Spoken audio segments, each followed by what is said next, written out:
Hello everyone, welcome back to my channel. இன்னைக்கு special என்னன்னு பார்த்தீங்கன்னா soya chunks meal maker fry எப்படி பண்ணுறதுனா பார்க்க போகிறோம்.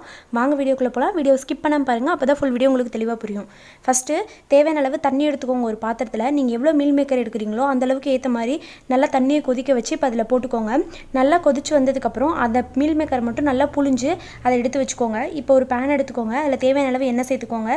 எண்ணெய் நல்லா காஞ்சதுக்கப்புறம் அதில் ஒரு பட்டை, ஒரு கிராம்பு, ஒரு ஏலக்காய் இது மூணும் போட்டு நல்லா பொரிய விட்டுக்கோங்க. நல்லா பொரிஞ்சதுக்கப்புறம் இதில் ஒரு ஸ்பூன் சோம்பு ஆட் பண்ணிக்கோங்க. அப்புறம் கறிவேப்பிலை ஆட் பண்ணிக்கோங்க. ஆட் பண்ணி நல்லா வதக்கி விடுங்க. இதுக்கப்புறம் பொடி பொடியாக நறுக்கி எடுத்த பெரிய வெங்காயம் தான் இதுக்கு ஆட் பண்ணணும், அப்போ தான் நல்லாயிருக்கும். அதை ஆட் பண்ணிக்கோங்க. அதோட உப்பு தேவையான அளவு ஆட் பண்ணிக்கோங்க. நல்லா வதக்கி விடுங்க. பாருங்கள், இப்போ நல்லா வதங்கி வந்துருச்சு. இப்போ நான் ஒரு பெரிய தக்காளியை பொடி பொடியாக நறுக்கி எடுத்து ஆட் பண்ணியிருக்கேன். நீங்கள் எடுக்கிற மீல் மேக்கருக்கு ஏற்ற மாதிரி நீங்கள் ஆட் பண்ணிக்கலாம். இதில் மஞ்சள் தூள், கரம் மசாலா, மிளகாய் தூள், அப்புறம் மல்லித்தூள் இது எல்லாமே நீங்கள் எடுக்கிற மீல் மேக்கருக்கு தேவையான அளவு ஆட் பண்ணிக்கோங்க. ஆட் பண்ணி நல்லா வதக்கி விடுங்க. பாருங்கள், இப்போ நல்லா வதங்கிருச்சு. இப்போ ஒரு பேஸ்ட் நம்ம ரெடி பண்ணணும். அந்த பேஸ்ட்டுக்கு தேங்காய் ரொம்ப இம்பார்ட்டன்ட். பாருங்கள், இப்போ இதில் தேங்காய் ஆட் பண்ணிக்கோங்க. அதோட ஒரு ஸ்பூன் சீரகம், ஒரு ஸ்பூன் சோம்பு இதெல்லாம் ஆட் பண்ணி நல்லா அரைச்சி எடுத்து வச்சு அந்த பேஸ்ட்டை இதில் ஆட் பண்ணிக்கோங்க.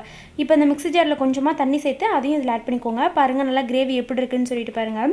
இதில் நம்ம ஆல்ரெடி வேக வச்சு எடுத்த மீல் மேக்கரை இப்போ ஆட் பண்ணிக்கோங்க. பாருங்கள், இப்போ எவ்வளோ கொலன்னு இருக்குன்னு. இப்போ இது ட்ரை ஆகிற அளவு நல்லா நம்ம வதக்கி விடணும். இப்படி நல்லா வதக்கி விட்டுக்கிட்டே இருந்தீங்கன்னா பாருங்கள், இப்போ ட்ரை ஆயிடுச்சு. இந்த பதத்தில் நீங்கள் எடுத்து இறக்கி வச்சு சாப்பிட்டிங்கன்னா ரொம்ப டேஸ்ட்டாக இருக்கும். இது உங்களுக்கு பிடிச்சிருந்துச்சுன்னா நீங்களும் உங்கள் வீட்டில் ட்ரை பண்ணி பாருங்கள். ட்ரை பண்ணி பார்த்து எப்படி இருக்குன்னு சொல்லி கமெண்ட் செக்ஷனில் கமெண்ட் பண்ணுங்கள். உங்களுக்கு இந்த வீடியோ பிடிச்சிருந்துச்சுன்னா லைக் பண்ணுங்கள், ஷேர் பண்ணுங்கள், சப்ஸ்கிரைப் பண்ணிக்கோங்க. பக்கத்தில் இருக்க பெல் ஐக்கானை மறக்காமல் ப்ரெஸ் பண்ணிக்கோங்க.